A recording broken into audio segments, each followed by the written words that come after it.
Brian, how did you become involved in ballroom dancing?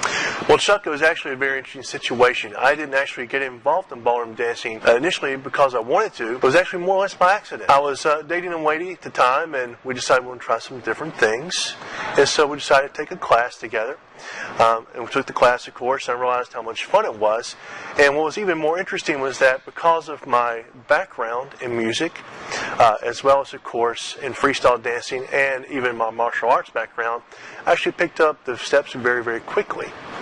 Of course, I moved on and went into competing and also into performing.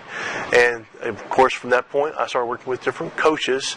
And after competing for a couple of years, one coach I was working with, I was with a new partner. We're trying to learn a new routine for a new competition. And we were having a lot of trouble kind of picking the routine up and kind of working together. And so the coach said something that kind of really changed my life and the way that I actually view ballroom dancing. He said to me, the reason why you're having trouble is because you're actually not dancing with your partner. He says you're kind of dancing for yourself.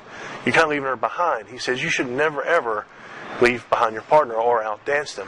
And that actually made me kind of really consider the whole purpose of dancing to begin with. Why do people actually dance together? Why do they enjoy it so much? It's because it's fun. It's not because you're competing or trying to perform. It's because they want to have fun together. So that really changed my way of looking at things. And when I opened my studios, this was the philosophy that I decided to adopt and kind of put into place for my own business. We want to focus on having fun. Do we perform and do we compete? Sometimes, sure. But that's not really what it's all about. It's more about having fun together and enjoying the time you spend with your partner. And for couples, this is a very good time for them to have some intimate time together without the kids screaming in their ears, without having to worry about work. For individuals, it's a nice way for them to meet new people in a safe environment.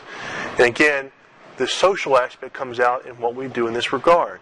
We teach social dancing, specifically the art of social dancing, which goes back to, again, what we talked about before, the partnership, how to lead, how to follow, and more importantly, how to treat each other while you're on the dance floor together.